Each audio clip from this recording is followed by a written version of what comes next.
Welcome students in my YouTube channel Amit Gupta Drug Pharmacology. Today we discussing about the gout. आज हम gout के बारे में जानते हैं.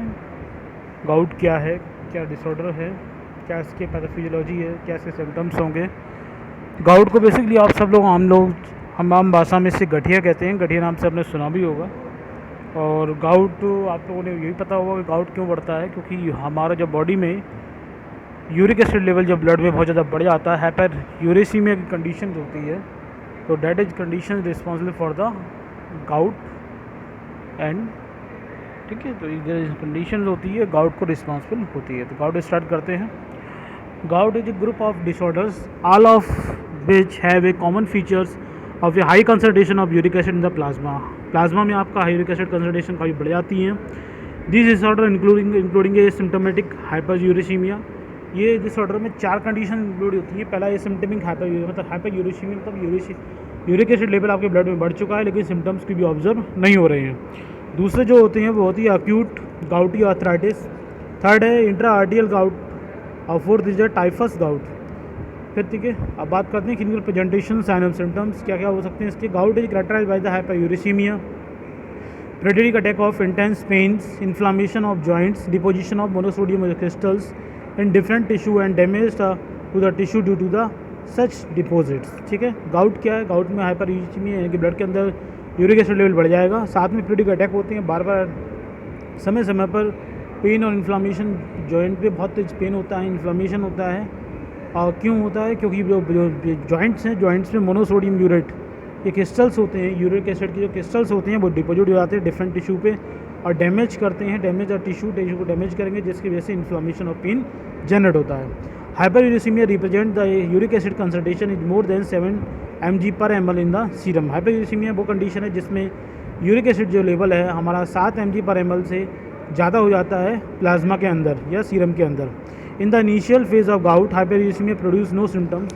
अगर कंडीशन शुरुआती कंडीशन में अगर हमारे बॉडी में यूरिक एसिड लेवल बढ़ता है तो कोई सिम्टम ऑब्जर्व नहीं होता है. But high level of uric acid significantly increase the risk of developing a clinical form of disease. जैसे जैसे लेवल ऑफ यूरिक एसिड बढ़ने लगता है वैसे वैसे सिम्टम्स ऑफ डिसीज़ के डेवलप होना शुरू हो जाते हैं. In a gouty arthritis there are the attack of intense pain and swelling joint. Acute gouty arthritis इसके बाद की स्टेज है जिसमें क्या होता है सिम्टम ऑब्जर्व होने लगते हैं. बेसिकली इंटेंस पेन होता है और स्वेलिंग होने लगती है जॉइंट्स पे. Typically the first attack start with the night and involve in the big toe. Basically पहला जो अटैक होगा, पहला जो दर्द होगा, स्वेलिंग होगी, वो बेसिकली रात के समय होती है और स्पेशली आपके टॉय यानी कि अंगूठे में होगी, चाहे वो हाथ का अंगूठा हो या फिर पैर का अंगूठा हो. Later other joints involve in the condition of polyarticular. उसके बाद में पॉली आर्टिकुलर कंडीशन आती है यानी कि बहुत सारे जॉइंटों पर ये कंडीशंस अप्लाई होगी. Instep ankle, heels, knee, wrist, finger, elbow get involve. इसके बाद में आपकी एक्कल यानी कि एड़ी के पास जॉइंट है, हील जो हील है मतलब एड़ी है, हील एक्कल जॉइंट्स हील्स है, नी है, आपकी रिस्ट है, फिंगर्स है, एल्बो पोजिशन है, कोनी है, ये सभी इन्वॉल्व होते हैं with frequency usually in the order के अकॉर्डिंग. पहले आपका कहाँ हुआ, सबसे पहले टोई में हुआ, टोई के बाद एक्कल, एक्कल में हील्स, हील के बाद नी में रिस्ट में, रिस्ट के बाद फिंगर में, उसका एल्बो में. ये कंडीशंस पैदा हो जाती है गॉटी इन्फ्लामेशंस की. द जॉइंट्स आर बार्म होंगे, सोलन होगा, स्वेलिंग होगी और बहुत ज़्यादा पेनफुल कंडीशंस होती है. Acute attack are followed by an symptomatic phase which is called the articular gout. Acute आपका अटैक पड़ रहा है मतलब acute अटैक की कंडीशन बनी हुई है. ये सिम्टमिक कंडीशन होती है, सिम्टम ऑब्जर्व हुए होते हैं और जैसे जैसे ये कंडीशन आगे बढ़ती है तो इसको हम इंट्रा क्रिटिकल गाउट के नाम से भी जानते हैं, जो कंटिन्यू फेज में होती है. ड्यूरिंग दिस पीरियड जब इंट्रा क्रिटिकल गाउट हो रहा है तो इस पीरियड में क्या होता है, monosodium urate is deposit in the different tissue of the body के डिफरेंट टिश्यू में मोनोसोडियम क्रिस्टल्स होते हैं, वो डिपोजिट होना शुरू हो जाते हैं. These deposit of crystals are called tophi. ये डिपोजिट क्रिस्टल्स होते हैं सिर्फ टॉफ़ी नाम से जानते हैं, TOPHI tophi. And these rise the chronic stage of gout called tophaceous gout. और ये सब जॉइंट पे ज़्यादा अमाउंट में जब डिपोजिट हो जाएंगे तो उसके बाद में ये टाइफस गाउट यानी क्रोनिक स्टेज ऑफ गाउट में चेंज हो जाता है. In addition the above hyperuricaemia में डैमेज द किडनी. और यूरिक एसिड लेवल बहुत ज़्यादा बढ़ने की वजह से क्या होता है, किडनी के बहुत सारे फंक्शन होते हैं वो आपके डैमेज हो जाते हैं. Depending upon the severity and duration of the hyperuricaemia gout patient में develop the acute renal failure, acute renal failure हो जाता है, इंटेस्टाइनल नेफ्राइटिस होती है, नेफ्रॉन्स में इन्फ्लामेशन हो जाता है, renal failure and kidney stone of monosodium crystals के डेवलप होना शुरू हो जाते हैं। ये सभी किडनी प्रॉब्लम आपको ऑब्जर्व होंगी ड्यूरिंग या हाइपरयूरेसीमिया कंडीशंस। ठीक है, ये आपका गाउट का स्ट्रक्चर आप देख सकते हैं। ये आपके टोए में होता है, पहले ये जॉइंट्स है, जॉइंट्स के आसपास यूरिक एसिड के क्रिस्टल्स डिपॉजिट हो जाएंगे उनके जॉइंट्स में जो डिफरेंट टिश्यू पर, जिसकी वजह से पेन और इन्फ्लामेशन होना शुरू हो जाता है। पैथोफिजियोलॉजी की बात करते हैं क्यों होता है। देखिए, गाउट होने के कारण क्या है, दो है, या तो आपका प्रोडक्शन ज़्यादा हो रहा है यूरिक एसिड का बॉडी के अंदर, या एक्सक्रीशन नहीं हो पा रहा है। दो ही कारण हो सकते हैं, या तो आपका अंदर बन बहुत रहा है यूरिक एसिड, या फिर बाहर नहीं निकल पा रहा है, जिसकी वजह से बॉडी में जमा हो जा रहा है। तो एक तो होगा increase more synthesis of uric acid के कारण, और दूसरा decrease the excretion of the uric acid के कारण। तो पहले हम गाउट को देखते हैं क्या होता है पैथोफिजियोलॉजी में। Gout can be divide to types depending upon the whether the cause of hyperuricaemia are found और नॉट। ये गाउट को हमने दो टाइप में डिवाइड किया उसके अकॉर्डिंग कि हाइपरयूरेसीमिया कंडीशन में पता है या नहीं पता है। अगर नोन है, in the case of the cause is unknown, अगर अननोन है मतलब उसका कॉज नहीं पता है, तो उस कंडीशन में हम गाउट को प्राइमरी गाउट बोलते हैं। In some case the high uric acid level are attribute to an identified cause like leukaemia, lymphoma, chronic renal failure, genetic abnormality of uric acid metabolism, this form of gout of called secondary gout. अगर हमें उस gout की situation का होने का कारण पता है, उसका कॉज पता है, तो उस कंडीशन में हम उसे सेकेंडरी गाउट कहते हैं। जैसे कि आपका लिकोमिया, लिम्फोमा की कंडीशन में क्या होता है कि यूरिक एसिड लेवल ब्लड में बढ़ जाता है। क्रोनिक रीनल डिसीज़ की कंडीशन में यूरिक एसिड जब निकल नहीं पाएगा तो बॉडी के अंदर बढ़ जाएगा। साथ में जेनेटिक एबनॉर्मलिटी के कारण क्या यूरिक एसिड का मेटाबॉलिज्म की वजह से यूरिक एसिड बहुत ज़्यादा प्रोडक्शन होता है, जो आल्सो रिस्पॉन्सिबल होता है हाइपरयूरेसीमिया के लिए। Uric acid is the end product of purine metabolism, purine catabolism. Purine का जब ब्रेकडाउन होगा तो लास्ट प्रोडक्ट क्या बनता है, यूरिक एसिड बनता है। और हाइपरयूरेसीमिया में भी result from excess uric productions और डिफिशिएंट यूरिक एक्सक्रीशंस। तो हाइपरयूरेसीमिया दो कंडीशन के बेस बन सकता है, या तो यूरिक एसिड का प्रोडक्शन बहुत ज़्यादा हो गया हो, या फिर यूरिक एसिड का एक्सक्रीशन डिफिशिएंट हो गया हो, कमी हो गई हो। Over production of uric acid can result from a high cell turnover और accessibility of the raw material use for this synthesis और over activity of the enzyme involve in the synthesis of uric acids. तो over production of uric acid किन वजह से हो सकता है, या तो सेल का टर्नओवर ज़्यादा हो रहा हो, सेल की मेटाबॉलिक रेट बहुत ज़्यादा बढ़ गई हो, या फिर एबिलिटी जो मटेरियल है प्यूरिन की एबिलिटी है बहुत ज़्यादा हो गई है, जिसकी वजह से क्या हो रहा है, क्योंकि रॉ मटेरियल क्या है यूरिक एसिड के लिए प्यूरिन की एबिलिटी ज़्यादा है, तो यूरिक एसिड का प्रोडक्शन भी ज़्यादा होगा। या over activity of enzyme involve in the synthesis of uric acid, या फिर ऐसा हो कि जो एंजाइम्स है जो इन्वॉल्व होते हैं यूरिक एसिड सिंथेसिस के लिए, उनकी एक्टिविटी या उनकी स्ट्रेंथ या उनकी संख्या बहुत ज़्यादा बढ़ जाए। आगे बात करते हैं over production of uric acid क्या क्या कारण हो सकते हैं। नंबर एक की बात करें तो increase the activity of PRPP synthetase enzymes. The enzyme phosphoribose pyrophosphates synthesize the PRPP from ribose phosphate into the de novo synthetic pathway of purine metabolism।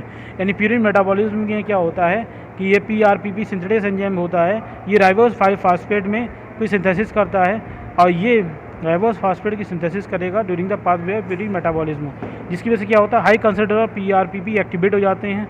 और the enzyme of which PRPP यानी कि enzyme phosphoribophosphate यानी PRPP is a substrate resulting excess production of the purine and therefore the uric acid, जिसकी वजह से क्या होता है बहुत ज़्यादा अमाउंट में प्यूरिन की सिंथेसिस होने शुरू हो जाती है, क्योंकि राइबोस एस फास्फेट ज़्यादा बनेगा तो प्यूरिन की मेटाबोलाइट ज़्यादा फॉर्म होने लगेंगे, और प्यूरिन जब ज़्यादा फॉर्म होगा तो प्यूरिन का मेटाबॉलिक प्रोडक्ट क्या है यूरिक एसिड है, यूरिक एसिड का लेवल भी बहुत ज़्यादा बढ़ जाएगा। कब, जब increase the activity of PRPP synthetase. दूसरे क्या है deficiency of AGPR transferase. AGPR transferase की एंजाइम की डिफिशियंसी की वजह से भी क्या होता है प्यूरिन का लेवल बढ़ जाता है, और प्यूरिन का जब लेवल बढ़ेगा तो ऑटोमेटिक यूरिक एसिड का लेवल भी बढ़ जाएगा। Some people have a genetic deficiency of complete lack of a hypoxanthine guanine phosphoribosyl transferase enzymes, यानी कि AGPRT की डिफिशियंसी होती है उनमें, और in the absence of AGPRT accumulation of PRPP take place, जिसकी वजह से क्या होता है PRPP का एक्यूमुलेशन हो जाएगा, यानी कि राइबोसाइल पायरोफॉस्फेट का एक्यूमुलेशन हो जाएगा। In the absence of AGPRT accumulate PRPP take place due to its non utilization. अब PRPP का यूटिलाइजेशन नहीं हो पाया तो PRP accumulate increase uric acid क्यों PRP एक्यूमुलेट हो रही है, तो इस वजह से क्या होगा प्यूरिन का मेटाबोलाइज बढ़ेगा, और प्यूरिन के मेटाबोलाइज करने के डायरेक्टली क्या हो increase uric acid synthesis, uric acid की सिंथेसिस बढ़ जाती है। एक्सेसिव सेल टर्नओवर, या फिर क्या हो थर्ड कंडीशन की वजह से क्या होता है in the condition like leukaemia cancer है, सोराइसिस आप ये डिसऑर्डर है स्किन का, lymphoma, haemolytic anaemia, body cells are loss in large quantity. इन सभी डिसऑर्डर में क्या होता है, बॉडी सेल्स होती हैं ब्रेक डाउन बहुत ज़्यादा क्वांटिटी में होती हैं, जिसकी वजह से क्या होता है बॉडी से न्यूक्लिक एसिड्स होता है वो लार्ज अमाउंट में आपके ब्लड के अंदर या प्लाज्मा के अंदर आ जाता है। और न्यूक्लिक एसिड में लार्ज अमाउंट में क्या होता है, प्यूरिन होता है, ठीक है। तो the nucleic acid from the cells are funnel into the salvage pathway and large amount of purine हो जाएगा। और लार्ज अमाउंट ऑफ प्यूरिन होगा तो ऑटोमेटिक यूरिक एसिड का प्रोडक्शन भी लार्ज अमाउंट में सिंथेसाइज होगा, जिसकी वजह से सेकेंडरी आउट का ये कारण बन जाता है। तो 3 कारण हुए। पहला क्या हुआ, इनकी एक्टिविटी ऑफ पीआरपीपी सिंथेसिस, जिसकी वजह से प्यूरिन के मेटाबॉलिज्म बढ़ गई, यूरिक एसिड की सिंथेसिस हो जाती है।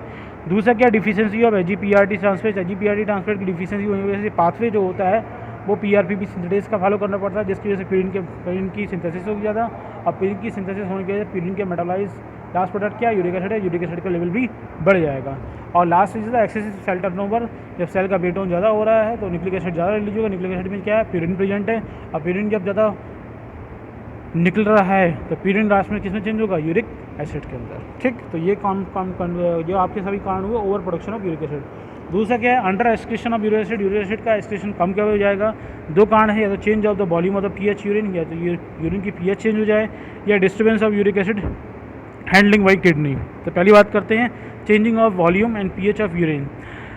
Urine excretion of uric acid is rapidly decrease with the acidification of the urine. जैसे जैसे यूरिन का एसिड वैल्यू, एसिड यानी पीएच कम होने लगती है, वैसे वैसे यूरिक एसिड का एक्सक्रीशन क्या होता है, कम हो जाता है। Thus the condition in which the pH of the urine fall, जब यूरिन की कंडीशन कम होती है, जैसे डायबिटिक कीटो एसिडोसिस में, लैक्टिक एसिडोसिस में, may be interfere the efficiency of uric excretion, जिससे क्या यूरिक एसिड का एक्सक्रीशन अफेक्टेड होता है। और ये रिडक्शन ऑफ यूरिन आउटपुट में आल्सो भी ये डिक्रीज द एक्सक्रीशन। अगर यूरिन का आउटपुट भी कम हो रहा है तो उसकी वजह से भी क्या होता है, यूरिन का एक्सक्रीशन कम होगा। जब यूरिक एसिड का एक्सक्रीशन कम हो रहा है तो ऑटोमेटिक यूरिक एसिड डिपॉजिट होगा और हाइपरयूरिसीमिया लाइक कंडीशन प्रोड्यूस होगी। Second is the disturbance of the uric acid handling by the kidney. Many drugs eliminate the urine by the same organic acid secretions mechanism. बहुत सारी drug होती हैं जो body से add होती हैं, तो कैसे सिक्रेशन मैकेनिज्म होती है। सिक्रेशन मतलब मैकेनिज्म क्या होता है, यानी कि जो यूरिन के अंदर कंटेंट प्रेजेंट है वो एब्जर्व हो जाएगा और वहाँ से ड्रग निकल के कहाँ जाएगी, यूरिन में जाएगी। यानी वहाँ से वो जो यूरिन के अंदर यूरिक एसिड प्रेजेंट या कोई एसिड प्रेजेंट है वो रीअब्जॉर्ब बॉडी में हो गया और उसके रिप्लेस हो गई, उसकी जगह क्या हो गया, बॉडी के अंदर से कोई डिफरेंट और ऑर्गेनिक कंपोनेंट है वो यूरिन में आ गया। तो यही क्या है, many drug eliminate urine by same organic secretion mechanism. समझिए सिक्रेशन मैकेनिज्म मतलब एसिड रीअब्जॉर्ब हो गया और सबस्टेंस यूरिन के अंदर आ गया, which handling the uric acid due to this acidic nature the drug complete the uric acids and interfere its secretions and reabsorption both. Example of such drug thyroids होते हैं, फिरोसेमाइड होते हैं, ये सभी क्या करते हैं, यूरिक एसिड के सिक्रेशन को अफेक्टेड करते हैं, इनका रीअब्जॉर्प्शन को बढ़ा देते हैं, जिसकी वजह से यूरिक एसिड का एक्सक्रीशन प्रॉपर तरीके से नहीं हो पाता है। और जब एक्सक्रीशन नहीं हो पा रहा है तो बॉडी के अंदर इसका अमाउंट बढ़ जाएगा, यानी हाइपरयूरिसीमिया लाइक कंडीशन प्रोड्यूस हो जाती है। तो इस तरीके से आपका कंप्लीट हुआ ये गाउट। कोई कन्फ्यूजन हो तो कमेंट बॉक्स जरूर पूछिएगा, और आपको लगता है कि अगर ये वीडियो पसंद आया हो तो इसे लाइक जरूर कीजिएगा। आपको लगता है कि ये वीडियो किसी को शेयर करने पर उसके लिए हेल्पफुल हो सकता है तो इससे ज़रूर शेयर कीजिएगा। अगर आपने अब तक मेरे चैनल को सब्सक्राइब नहीं किया तो ज़रूर सब्सक्राइब कीजिएगा। अगले वीडियो में मिलेंगे, अगले नेक्स्ट डिसऑर्डर के साथ में नेक्स्ट वीडियो में मिलेंगे। तब तक के लिए थैंक यू।